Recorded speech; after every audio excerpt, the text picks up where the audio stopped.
কাউকে ঠকিয়ে হাসছো, তাহলে শোনো, আজ যাকে ঠকিয়ে তুমি হাসছো, কাল তোমাকেও অন্যের কাছে ঠকতে হবে। অপেক্ষা শুধু সময়ের। জানো তো চালাক মানুষের সমস্যাটা কি? চালাক মানুষেরা ভাবে তারা সব কিছু বোঝে, কিন্তু অন্যেরা কিছু বোঝে না।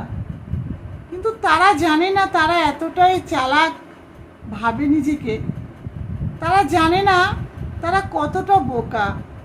তার চেয়েও যে জগতে চালাক মানুষ থাকতে পারে। তাই বলবো, যারা ভালো কথা বলে তারা কিন্তু প্রত্যেকেই ভালো হয় না।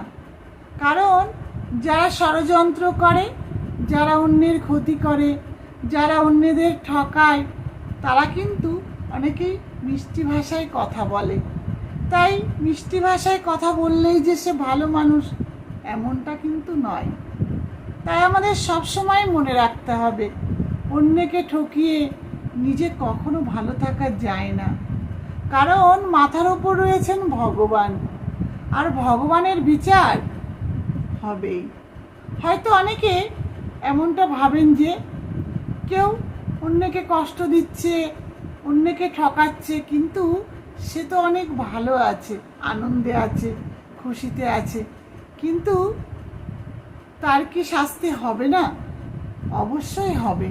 হয়তো তার সময়টা ভালো, তাই সে ভালো আছে।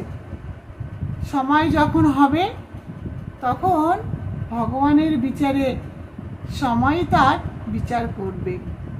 তাই সর্বদা সৎপথে থাকো, সৎভাবে থাকো। অন্যকে ঠকিয়ে নয়, অন্যদেরকে খুশি রাখার চেষ্টা করো। অন্যদেরকে খুশি রাখতে পারলে কি হবে? নিজের মনেও অনেক শান্তি পাওয়া যাবে। হরে কৃষ্ণ।